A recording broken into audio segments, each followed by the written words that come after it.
साथियों जय हिंद। डॉक्टर संग्राम पाटिल इंग्लैंड से बात कर रहा हूँ। साथियों, इंडिया में जो वायरस का म्यूटेंट सबसे पहले पाया गया था वो अब 50 देशों में लगभग फैल गया है दुनिया के। और वो जहाँ भी फैला है वहाँ पर उसके लोकल स्प्रेड हुए हैं। ऐसा तो नहीं दिखाई दिया है कि वहाँ पर सारे देश में ये फैल गया, लेकिन लोकल जो स्प्रेड है वो भी उससे भी काफ़ी दिक्कत हो गई है। ख़ास करके ऐसे देश जहाँ पर ऑलरेडी सेकंड वेव सेटल हो गई, वहाँ पर वैक्सीनेशन ठीक तरीके से चल रहा है, वहाँ पर अब ये इंडियन म्यूटेंट की वजह से कुछ पॉकेट्स में केसेस बढ़ गए। जैसे यहाँ पर इंग्लैंड में ये मैप देखिएगा, यहाँ पर ये 3 जो जगह है यहाँ पर इंडियन कम्युनिटी रहती है। तो ट्रैवलर्स जब इंडिया से आए तो वो लोकल कम्युनिटी में स्प्रेड हो गया। तो पब्लिक हेल्थ इंग्लैंड और पब्लिक हेल्थ जर्मनी ने भी कुछ ओपिनियन किया है, लेकिन पब्लिक हेल्थ इंग्लैंड की एक स्टडी, ऑब्जर्वेशनल स्टडी आई है, वो मैं आपके साथ शेयर करना चाहता हूँ। लेकिन ठीक से मैं बैकग्राउंड आपको एक दे दूँ कि ये 2 डोज के बीच में, वैक्सीन के 2 डोज के बीच में जो अंतर है वह पहले 3 या 4 हफ्ते का होता था डिपेंडिंग ऑन वैक्सीन। लेकिन यहाँ पर इंग्लैंड के पब्लिक हेल्थ ने, यहाँ के गवर्नमेंट ने उसको 3 महीने का कर दिया। उसमें 2 वजह थी। एक तो वैक्सीन की कमी थी, तो सबको पहला टीका लग जाए, पहला डोज, ताकि उनको लगभग 60% के आसपास प्रोटेक्शन मिल जाए, 50-60%। सो ज़्यादा से ज़्यादा लोग कवर हो जाएंगे तो उनकी जो सिविरिटी होती है डिसीज़ की और हॉस्पिटल में एडमिट होने का रिस्क होता है, डेथ का रिस्क होता है, वो कम हो जाता है।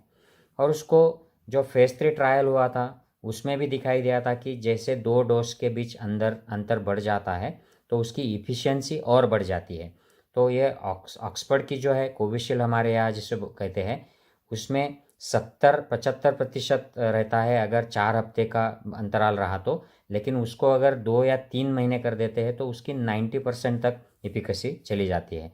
तो इस वजह से ये ड्यूरेशन बढ़ा दिया था। लेकिन अब ये इंडियन वेरिएंट जिस पॉकेट्स में आ गया, उस पॉकेट्स में अब यहाँ के गवर्नमेंट ने इस ड्यूरेशन को और कम कर दिया है। 2 महीने के बीच अंतराल पर दूसरा डोज देने का इनका अब ट्राई है, और वो वैक्सीनेशन एग्रेसिवली इन पॉकेट्स में कर रहे हैं। तो इसके पीछे वजह कुछ ये ऑब्जर्वेशनल स्टडी का जो डेटा है यह भी वजह है। और दूसरी वजह यह है कि ज़्यादा से ज़्यादा लोगों को अगर सेकंड डोज से कवर कर दिया जाए तो उसकी एफिकेसी बढ़ जाएगी, ज़्यादा प्रोटेक्शन मिलेगा। और ये बूस्टर सिंगल डोज से अच्छा रहता है, ये एक वेल नोन फैक्ट है। तो क्या कहते हैं जर्मन पब्लिक हेल्थ जो इंस्टीट्यूट है उसने कहा है कि इंडियन वेरिएंट शायद जो वैक्सीन हम दे रहे हैं उनको कम रिस्पॉन्सिव होने की संभावना है। तो ये बैड न्यूज़ हो गई। लेकिन गुड न्यूज़ ये है कि पब्लिक हेल्थ इंग्लैंड ने जो ऑब्जर्वेशनल स्टडी किया है उन्होंने कहा है कि एफिकेसी इंडियन वेरिएंट के अगेंस्ट वैक्सीन्स की कम तो है, लेकिन ये बहुत ज़्यादा कम नहीं है। तो कितनी कम है, तो उन्होंने जो डेटा दिया है उसके हिसाब से उन्होंने फाइज़र और ऑक्सफर्ड एस्ट्राजेनिका यानी कोविशील्ड, ये जो वैक्सीन के 2 डोज लगने के बाद एफिकेसी जो है ये फाइज़र की 88% है और एस्ट्राजेनिका कोविशील्ड की 60% है। तो ये थोड़ी सी कम है। जैसे फाइज़र की एक्चुअल एफिकेसी जो है ब्रिटिश वेरिएंट के खिलाफ ये 93% है, लेकिन इंडियन वेरिएंट के खिलाफ ये 93 से 88% आ गई है। और ऑक्सफर्ड एस्ट्राजेनिका कोविशील्ड की जो 66% होती है ब्रिटिश वेरिएंट के खिलाफ, वो 60% पे आ गई है। तो ये 2 डोज कंप्लीट होने के बाद, उसके 2 हफ्ते बाद एफिकेसी इतनी हो जाती है। माना कि ये कम है, लेकिन जो भी कम हुई है उतनी भी सफिशिएंट है एडिक्वेट प्रोटेक्शन के लिए। तो हमें चिंता करने की ज़रूरत नहीं है। लेकिन चिंता की बात यह है कि अगर एक ही डोज कोई लेता है तो एक डोज के बाद जो एफिकेसी आती है वो फाइज़र की और एस्ट्राजेनिका की लगभग 60% के आसपास आती है, 50 to 60%। इंडियन वेरिएंट के खिलाफ यही दोनों वैक्सीन ओनली 33% की एफिकेसी देते हैं। तो ये 50-60% से 33% तक सिंगल डोज की एफिकेसी आती है। तो ये बहुत सिग्निफिकेंट ड्रॉप है साथियों। इसलिए जो लोग सिंगल डोज पे रुक जाते हैं या उनको वैक्सीन नहीं मिल पाती है किसी कारण से, तो वो रिस्क में आ जाते हैं, उनको संक्रमण हो सकता है। लेकिन इसमें भी अच्छी बात यह है कि इन लोगों का ये मानना है, यहाँ की मेडिकल एक्सपर्ट्स का, कि अगर किसी को संक्रमण हो भी जाता है तो उसको सीवियर डिसीज़ के खिलाफ प्रोटेक्शन मिल जाएगा, ज़्यादा से ज़्यादा प्रोटेक्शन मिलेगा। लेकिन न्यूज़ मीडिया में, यहाँ की जो मीडिया है, इसमें कोई न्यूज़ भी आ रहा है कि इंडियन म्यूटेंट की वजह से दोनों डोज लगने के बाद भी लोग हॉस्पिटल में एडमिट हो रहे हैं, हालांकि इनका नंबर बहुत कम है। जैसे बोल्टन में 6 लोग एडमिट हुए, ऐसी एक न्यूज़ आई थी यहाँ के लोकल मीडिया में। तो इसका हमारे लिए मतलब क्या है, इंडिया के लिए मतलब क्या है?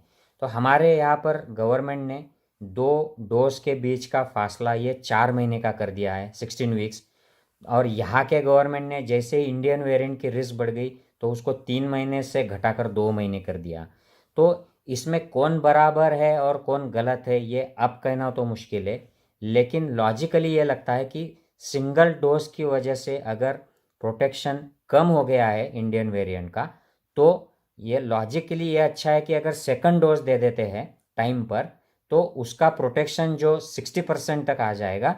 तो ये अच्छा प्रोटेक्शन है, इससे सीवियर डिसीज़ और डेथ की रिस्क भी कम हो जाएगी।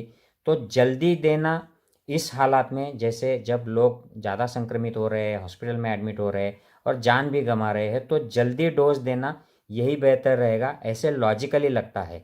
लेकिन इसका सही में क्या होता है, एग्जैक्टली कौन सा शेड्यूल सही रहेगा, ये अब नहीं पता चलेगा। ये कुछ महीने बाद पता चलेगा, जब बहुत ज़्यादा डेटा हाथ में आएगा और ये कंपैरिजन इंटरनेशनली हो पाएगी, तभी हम बता पाएंगे। लेकिन मेरा एडवाइस ये रहेगा सबको कि वैक्सीन सबको लेना है।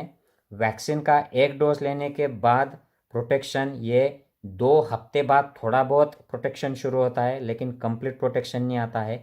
और ख़ास करके इंडियन म्यूटेंट जो अब इंडिया में सबसे ज़्यादा प्रभावी है, इसका प्रोटेक्शन कम मिलता है पहले डोज के बाद। दूसरा डोज लगने के बाद 2 हफ्ते के उसके भी बाद आपको प्रोटेक्शन मिलेगा, वो भी ओरिजिनल जो वेरिएंट था, ब्रिटिश वेरिएंट या ओरिजिनल जो इंडिया में पिछले साल था, उससे थोड़ा सा कम प्रोटेक्शन आपको मिलेगा इन वैक्सीन्स की वजह से। तो इसका मतलब यह है कि हमें वैक्सीनेशन के बाद भी संक्रमण हो सकता है, हालांकि वो सीवियरिटी उसकी कम रहेगी, डेथ की रिस्क कम रहेगी, लेकिन ज़ीरो नहीं हो जाएंगी। तो हमें फिर भी सोशल डिस्टेंसिंग फॉलो करना है, हमें फिर भी मास्क लगाना है, हैंड हाइजीन का पालन करना है, भीड़ का आयोजन नहीं करना है, भीड़ में नहीं जाना है। बेसिकली जो जापान ने किया था 3C technique, crowd, close spaces, जो क्लोज जो रूम है, मंदिर है, मस्जिद है, ऑफिस है, उसको उनको खोलो, खिड़कियाँ खोलो, घर में खुली हवा आने दो, और क्लोज कॉन्टैक्ट में मत जाओ किसी के। तो ये 3 चीज़ें हमें फॉलो करना है और पर्सनल लेवल पर प्रोटेक्शन करते रहना है। साथियों, I hope this helps you. Share with all your friends and contacts. जय हिंद साथियों।